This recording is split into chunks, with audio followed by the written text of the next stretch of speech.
నమస్తే, welcome to Andhra Prabha. Jubilee Hills నియోజకవర్గ ఉప ఎన్నికకు సమయం దగ్గర పడుతోంది. దీంతో ప్రధాన పార్టీలన్నీ ప్రచారాన్ని హోరెత్తిస్తున్నాయి.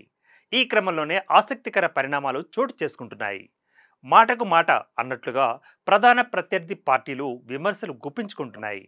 ఆయా పార్టీల కీలక నేతలంతా నువ్వెంత అంటే నువ్వెంత అన్నట్లుగా మాటల తూటాలు పేల్చుకుంటున్నారు.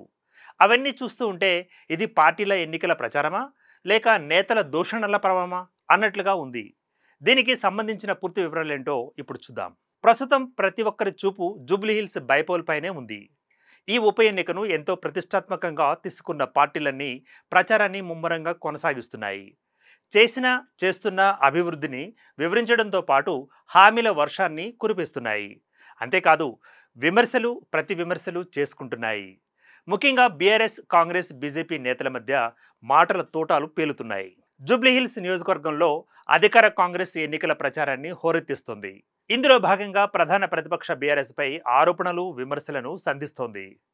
సీఎం రేవంత్ రెడ్డితో పాటు మంత్రులు, ఎమ్మెల్యేలు ప్రచారాన్ని కొనసాగిస్తున్నారు. డివిజన్లలో కార్నర్ మీటింగులు, రోడ్ షోలు నిర్వహిస్తూ బీఆర్ఎస్, బీజేపీ లక్ష్యంగా ప్రసంగాలు చేస్తున్నారు. ఈ బైపోల్ నేపథ్యంలో కీలకంగా మజ్లిస్ మద్దతు పొందిన కాంగ్రెస్, అటు సిపిఐ, సిపిఎం, తెలంగాణ జనసమితి మద్దతును కూడగట్టుకుని క్యాంపెయిన్ చేస్తోంది. ఈ క్రమంలోనే గత 10 ఏళ్లలో బీఆర్ఎస్ నియోజకవర్గ సమస్యలను పట్టించుకోలేదని మండిపడింది. ఇక ఈ ఉప ఎన్నికల్లో కాంగ్రెస్ అభ్యర్థి నవీన్ యాదవ్ను గెలిపిస్తే వచ్చే 3 ఏళ్లలోనే సమస్యలను పరిష్కరిస్తామని హామీ ఇస్తున్నారు ఆ పార్టీకి చెందిన కీలక నేతలు. బీఆర్ఎస్ను కేసీఆర్, బీజేపీకి తాకట్టు పెట్టారని ఆరోపించారు.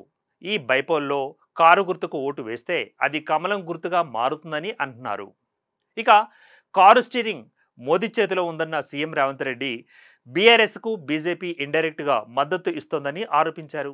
మరోవైపు కాంగ్రెస్ నేతల వ్యాఖ్యలపై బీఆర్ఎస్ నుంచి అంతే షార్ప్గా స్పందన వస్తోంది. వచ్చే 3 ఏళ్ల సంగతి పక్కన పెడితే ఇప్పటి వరకు అంటే అధికారంలోకి వచ్చిన ఈ 2 ఏళ్లలో కాంగ్రెస్ ఏం చేసిందో చెప్పాలని బీఆర్ఎస్ ప్రశ్నిస్తోంది. చిల్లర సీఎం అంటూ విమర్శిస్తోంది.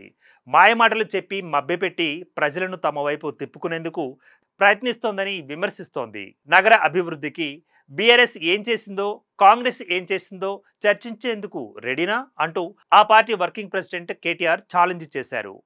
చెత్త ఎవరిదో, సత్తా ఎవరిదో తేల్చుకుందామంటూ సీఎం రేవంత్ రెడ్డికి సవాల్ విసిరారు. అటు బీజేపీ కూడా ప్రచారాన్ని నిర్వహిస్తోంది. కానీ స్టార్ క్యాంపెయినర్లు మాత్రం దూరంగానే ఉంటున్నారు.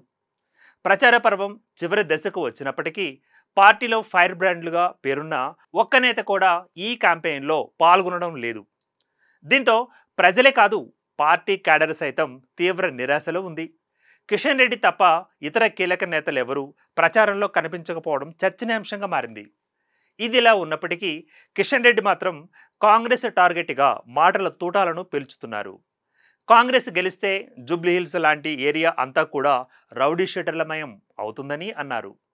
అలాగే హైడ్రా వచ్చి బిల్డింగులన్నీ కూల్చేస్తుందని, కాబట్టి నియోజకవర్గ ప్రజలంతా బీజేపీకి అవకాశం ఇవ్వాలని కోరుతున్నారు. ఏది ఏమైనప్పటికీ జూబ్లీహిల్స్ ఉప ఎన్నిక నేపథ్యంలో పార్టీల నేతలు ఈ విధంగా ఒకరి వ్యాఖ్యలపై మరొకరు కౌంటర్ వేయడం, విమర్శలు, ఆరోపణ అస్త్రాలను సంధించుకోవడం ప్రచారాన్ని మరింత హీటెక్కిస్తోంది. ఈ నేపథ్యంలో ఓటరు ఎవరి వైపు మొగ్గు చూపుతాడన్నది చూడాల్సి ఉంది. Keep watching Andhraprabha.